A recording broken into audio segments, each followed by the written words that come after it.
talk about the presidents of the Gilded Age. Now, I got to tell you, it's not going to be a thrilling lecture because they're kind of boring presidents. I have the label up there as weak presidents, as in they didn't exercise executive power like presidents before and after will. And the people that really take over the country as far as manipulating the country, controlling the country, influencing the country, it's the men of industry. It's the Carnegies, it's the Rockefellers, it's the J.P. Morgans of the world. So there's 7 presidents that you need to know about. We're going to talk about these real quick. Rutherford B. Hayes, James Garfield, Chester Arthur, Grover Cleveland, twice, Benjamin Harrison, and William McKinley. After that, we're going to get into not-so-weak presidents. So let's get to the first one, Rutherford B. Hayes. Rutherford B. Hayes, 2 things to know about him. 1, he ended Reconstruction, which you should know from the last one, right? Because he lost the popular vote, but he ended Reconstruction and blah, blah, blah. Another thing to talk about him is workers get their pay cut about 20% on average around the country. In other words, people aren't getting paid as much during his presidency, so he's not that popular. And he's the first president to do an Easter egg roll at the White House. I'm giving you that because anytime I give you random facts, it's because he doesn't have a whole lot going for him as president. So that's Rutherford B. Hayes. Remember that he ended the Reconstruction, workers' pay down 20% during his presidency, and he's the first president to ever do the Easter egg roll. Let's talk about James Garfield. James Garfield died like 200 days into office. He was boarding a train. He had a guy, Charles Godot. I probably butchered his last name. He shot him twice in the back. This guy was, let's just say, not exactly all there. Yeah, he got shot twice. The reason why he died, though, is not actually by the gunshot wounds. The doctors kept taking their fingers and sticking it into his bullet wound, Garfield's bullet wound, and eventually the infection and killed him. Terrible stuff. The dude was super intelligent. He could write Latin in one hand and Greek in the other at the same time. So super intelligent dude. We'll never know what he would be capable as a president because he died 200 days in his office. So if I know anything about Garfield died 200 days into office. There's him. Let's go to Chester A. Arthur. Chester A. Arthur, I got to tell you, it's really hard to talk about this guy because he doesn't do that much stuff. The spoil system's part of his thing. Basically, party over public need was a big promise thing or big thing in his. My coworker just came in. Don't mind her. He will put an elevator in the White House. Good for him. Shows how boring he is that I'm saying that. I'd say the only thing that's really well known about him that we should know about is that he built a modernized Navy. But Chester A. Arthur built a modernized Navy, put in an elevator inside the White House. Good for him.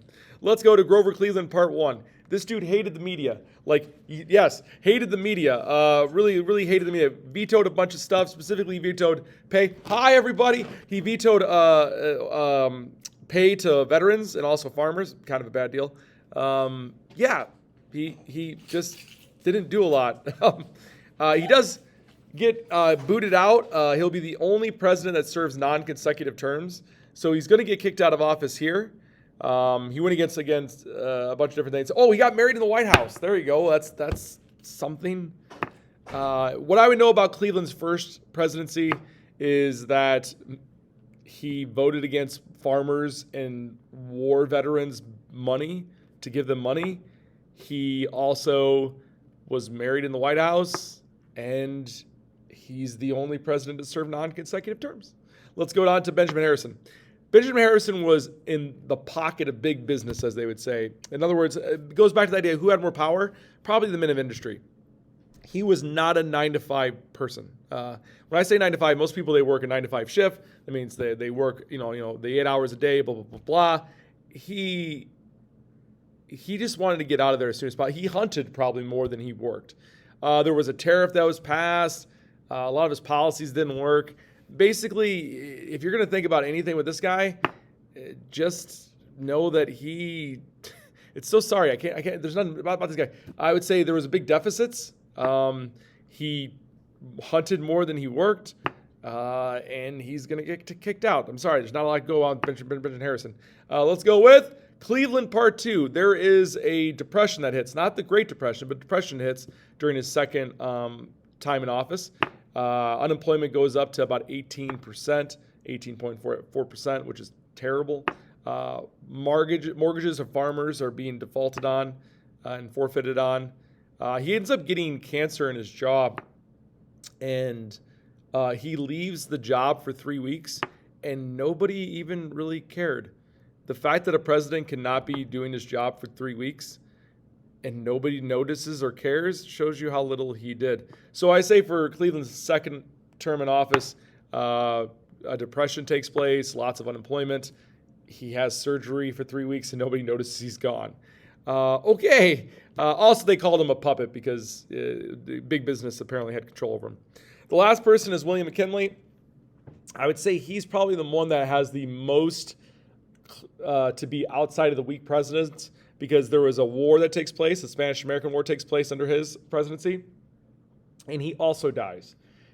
He is shot while doing a kind of a meet and greet, and that takes him out. So I'm going to go through these real quick. Everyone pay attention because you're going to need to know this for the test. It's the only things you need to know for the test for these guys. Rutherford B. Hayes ended Reconstruction. James Garfield, killed within 200 days. Chester A. Arthur, low wages, built an elevator, didn't run again. Boring. Modernizing the Navy. There you go. Grover Cleveland, no bills. He vetoed war pensions, vetoed pensions to the farmers. He ends up getting married in the White House. Then he goes away. Benjamin Harrison, there's a big deficit. He only basically worked a 9-to-5 job. The big businesses had more powerful than him. There's actually a cartoon where it shows that his hat keeps getting bigger because he keeps getting smaller. Grover Cleveland, there's a miniature depression. He's kind of a puppet for the big businesses in the country. He's gone for 3 weeks. Nobody notices him. William McKinley, Spanish-American War, and he's killed. And that's it, folks. I hope this is good for you, as good for me. Peace out.